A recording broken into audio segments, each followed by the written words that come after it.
With me for বিয়ে বাড়ি। তো চলো আজকে তোমাদের সাথে শেয়ার করেই নিচ্ছি একটা পার্টি মেকআপ লুক। সামনেই অনেকেরই বিয়ে বাড়ি আছে। তো আমি ফার্স্টে স্কিনটাকে খুব ভালোভাবে প্রেপ করে নিলাম। টোনার, ময়শ্চারাইজার আর লিপ বামটা খুব ভালোভাবে অ্যাপ্লাই করে নিই, তাতে করে আমার স্কিনটা খুব হেলদি থাকে।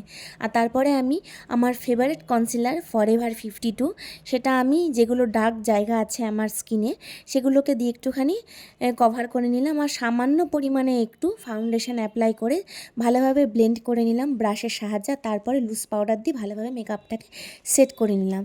আর ভীষণ হালকা একটা আইশ্যাডো আমি ক্রিয়েট করেছি, মানে কালার নিয়েছি আর কি, দেখতেই পাচ্ছ তোমরা। তারপরে কাজলটা একটুখানি ভালোভাবে চোখে দিয়েছি, হাইলাইট করেছি যাতে চোখটা খুব সুন্দর লাগে। আর মেকআপ ফিক্সার না দিলে তো চলবেই না, মেকআপটাকে খুব ভালোভাবে সেট করে নিতে হবে। আর তারপর আমি দিয়ে নিয়েছি ফেসেস ক্যানাডার একটা মাস্কারা। এই মাস্কারাটা কিন্তু সত্যিই ভালো, আমি কিনেছিলাম, তোমরা নিশ্চয়ই ভিডিওটা দেখেছো। আমি এটা ইউজ করার পরে আমি তোমাদেরকে বলছি ভীষণ সুন্দর। বিউটির এই লিপ লাইনারগুলো অ্যাপ্লাই করে নিলাম। আমার এই শেড দুটো খুবই ভালো লাগে, জানতে চাইলে অবশ্যই কমেন্ট করতে ভুলো না। আর প্লামের এই পারফিউমটা আমার খুব খুব ফেভারিট। আর এটা কিন্তু একদম ট্রেন্ডিংয়ে আছে বলতে পারো, যারা যারা ইউজ করেছো তারা তারা অবশ্যই জানো।